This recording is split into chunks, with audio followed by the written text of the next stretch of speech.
Hey guys, my name is Bella, and in 2022, I was one of less than 200 American students in China, and I moved to China when I was the same age as Speed, so I think it would be cool for me to react to his videos because I've been seeing some clips of his streams on TikTok, and I think they're so fun, and they just remind me of my time in China too. It's that time, man.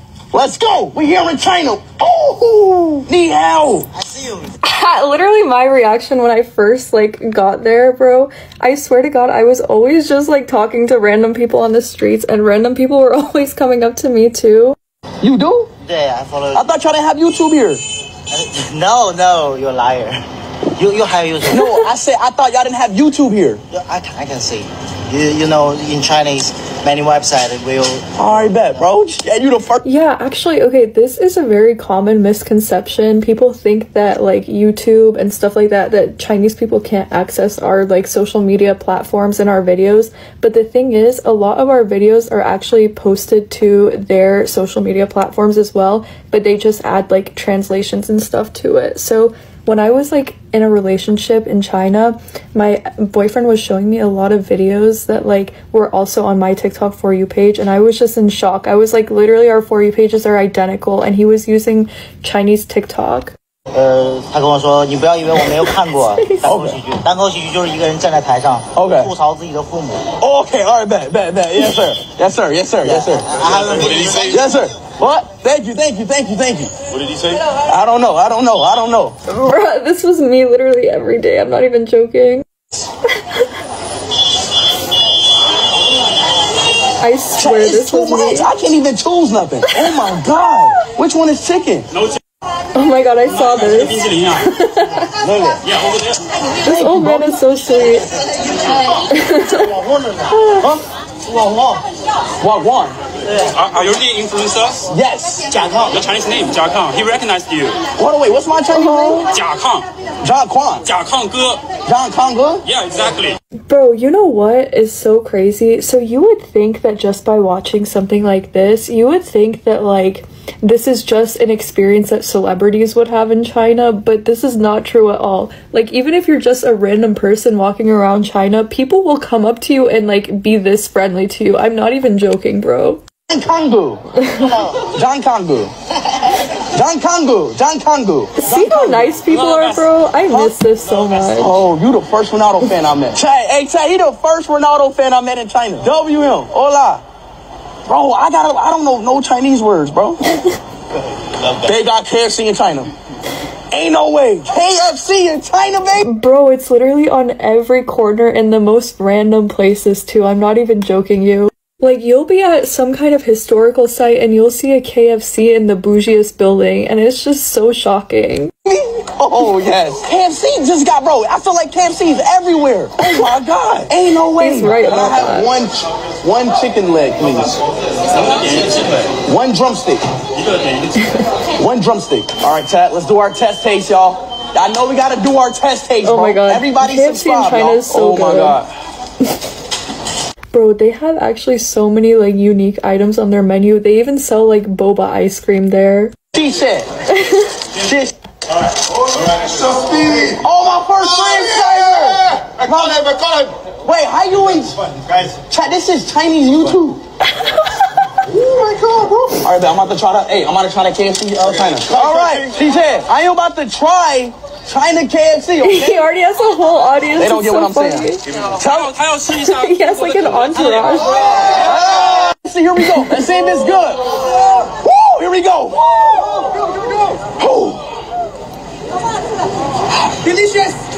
Oh my god. Hell yeah. Life changing. Hold on. It's actually good.我很喜欢 I like it. One Heinz Lee Wan, okay? They understand what I'm saying, bro. Y'all get what I'm saying or no? Screaming. We get what you're saying. You do? Yeah. Okay, why y'all not saying nothing then? 他很喜欢的鸡。 Yeah, top. Yeah. What? Okay. I like you. I like you. Oh. Okay. Okay. Bro, where is this place? I haven't been here before either. What? My mom is kind of homeless.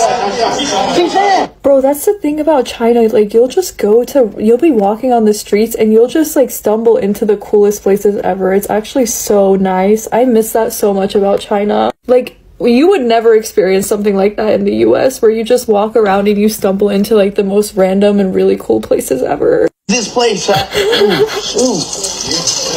I actually think I know this place. I think this is like a kid's like play area or something. I'm pretty sure that's what this is. I feel like I've seen this place before. Like, I think they have it in malls and stuff. I might be wrong, but I feel like I've seen this before. Watch out.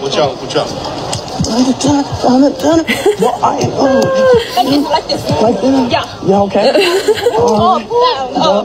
Oh, I swear, in China, you'll literally have the most random interactions with people. It doesn't matter if you're a celebrity or like just a normal person. This happens to everyone. I swear, literally, if you go there, like, people are just so approachable and people will just approach you as well. It's literally the culture there, and I miss it. I miss it so much. Bro, what did I tell you? I literally said every country that Speed goes to, what does he do? He paints the country in a positive light. Have you ever seen him talk bad about any country that he's been to? The only time where things didn't go good was Norway, and he still didn't have anything bad to say about the country. Whenever Speed does any type of international tour, what does he do? He touches down, he interacts with the locals, he tries the food, he immerses himself in the culture, he visits historical landmarks. And that's it. And ever since he's been in China, he's had nothing but good things to say. It was literally to a point where some people on Twitter were trying to say that he's pushing propaganda, when in reality, it's the other way around. And allegedly, the Chinese government has actually praised him for promoting positive relations between China and the US.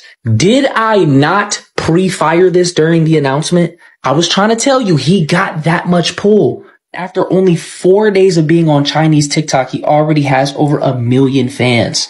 Anytime Speed goes out the country, he got Michael Jackson level aura. And I'm going to tell you this right now. I got a crazy prediction. He's going to be the first streamer in North Korea. If you don't think he's not going to get an invite, you're bugging, especially if he's been to every other country in the world. Bro is a legend. Let me know your thoughts. Hey guys, today I want to talk about Speeds.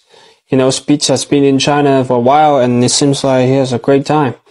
And so many Americans often say things like, oh, why do Chinese people know about Speed? They have the so-called firewalls, so they shouldn't know much about the outside world. But the truth is actually the opposite. In fact, a large number of Chinese people know a great deal about what's going on. We travel abroad, we use VPN, and we woke up far ahead of you guys. So how did this happen? I want to share my own mental journey on this. Honestly, I used to be a China hater. Yeah, a Chinese China hater. Because when I was in school, I thought the US was heaven on earth. My father told me that, my grandfather told me that. They said America was rich, people had good qualities, and the tech was just next level. On birthdays, Chinese kid could only get candy as a gift, while American kid could get a PC. Why now people realize this might be just propaganda, but back then, America was indeed much more advanced than China. China was so undeveloped. So people believed the narrative. America is the answer to everything. And you often hear Chinese people ask, why can we be more like America? With these questions in mind, I went to the States. The first thing I did there was Google China on MSN. I was so curious about the outside world. And there was no doubt I'd be like, oh my God, my country is so evil. And I officially became a China hater for years. However, here's the kicker.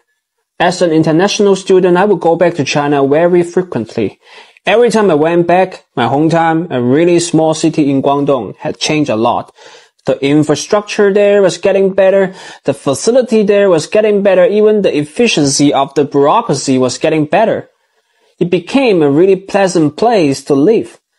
I witnessed all of this, but at that time there was a view in the MSM that China was about to collapse. I still firmly stood on the side of the MSM, so much so that I can't put charge in my home country. But as the saying goes, you can deceive people for a while, but not for a lifetime.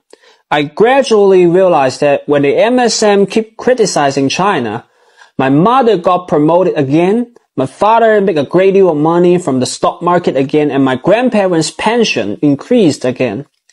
Without the support of my family, I wouldn't be able to continue my studies in the States. And my family's success was riding on the fact that China was literally getting better and better. So at that time, my opinion starts to change. I thought maybe the MSN wasn't right. I doubt everything they report until I later saw news about the so-called credit things, child labor thing, and cotton things. I finally realized that these so-called mainstream media had really bad intentions toward China. That completely turned me from China hater into a person with a much more sober mind. And that happened in the third year when I was studying in the US. 8 years ago, I woke up and it makes me to put a huge question mark on things that I used to value. Before, the reason why I stood with the MSN was because of a saying goes, if criticism is not allowed, then what's the point of praise? I used to agree with this argument, but now I would say, yeah, but what about criticism that aims at destroying you instead of improving you? What about criticism based on distorted facts or even make-up facts? Is that kind of criticism really so valuable? I doubt it. Similarly, there are many other concepts, like freedom. Freedom is valuable, but what about the freedom to do bad things without getting punished? Like democracy.